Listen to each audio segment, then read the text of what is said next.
What can anyone really say about Conan? The original film is a classic of the sword and sorcery genre, kicked off the career of one of the greatest action stars ever, and features one of the most iconic movie soundtracks of all time. Sure, it's a little silly here and there, but it still holds up great 30 years later. Now, is it really fair to compare the new remake to something with that kind of pedigree?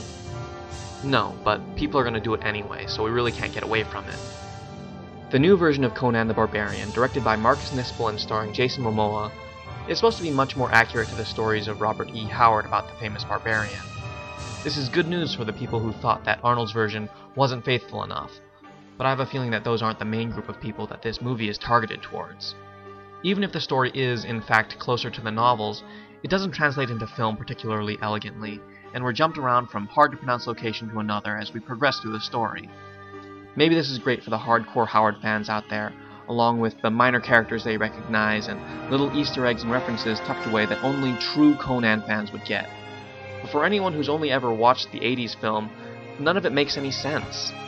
The actors all work with the script as best they can, and it seems pretty clear that they're all having a lot of fun with their roles. They're not exactly awesome performances, but they all ham it up as appropriate. I still think that given the choice, overacting is always preferable to the bland droning of other action stars. Momoa's brutish Conan isn't terribly different than Schwarzenegger's, especially given both of their rather limited acting experience. Ron Perlman as Conan's father is pretty fantastic, along with the whole opening sequence in Conan's youth, minus one scene blatantly ripped off from Christopher Nolan's Batman Begins. Stephen Lang's performance as the evil Kalar Zim is pretty forgettable, to be honest, but Rose McGowan makes up for it with a hilariously over-the-top portrayal of Zim's sorcerer daughter. I can't really fault the casting of the 2011 version, since the 82 film was made up of just as many non-actors as there were actors. Neither the original nor the remake were really being sold on the strength of their cast. No, the strength of the original was in the writing, and that's really where the new version fails. Nispel's remake really only succeeds in the spectacle department. Like all big-budget action movies these days, he went all out for his on-location sets and CGI elements. The computer effects aren't perfect, but they get the job done and give a weird storybook vibe to the whole aesthetic. I'm also glad that the importance of sound design is becoming more obvious to filmmakers, even if it's to the point of excess in this movie.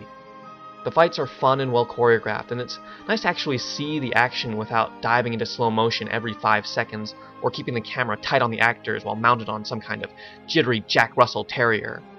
It's flashy, but it's also brutal. Oh, it's so brutal. It definitely earns its R rating with more than a few cringe-inducing moments. The score by Tyler Bates is orchestral and powerful, favoring a deep percussion that really fits the dark tone of the film. Unfortunately, it's no Basil Polidaris, and that about sums up the film. It's just not the original.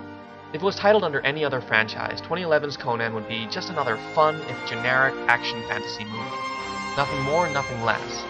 On its own merits, it's a stupid, big-budget spectacle about one muscle-bound dude cleaving his way through a bunch of other muscle-bound dudes. And it works. It's fun.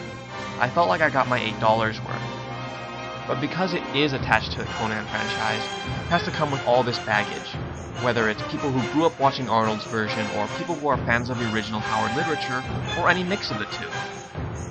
So I ask again, is it really fair to compare this movie to all the rest of the Conan mythos that came before it? Well, yes and no, and it really depends on what you want to get out of this movie.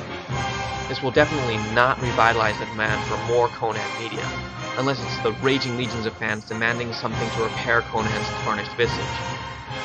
But if you can leave your expectations at the door, go into the theater without any attachment to the Hyborian Age, or Tales of High Adventure, or what is best in life, you might just enjoy yourself. Thanks a lot, and this is Fight Film Friday, signing off.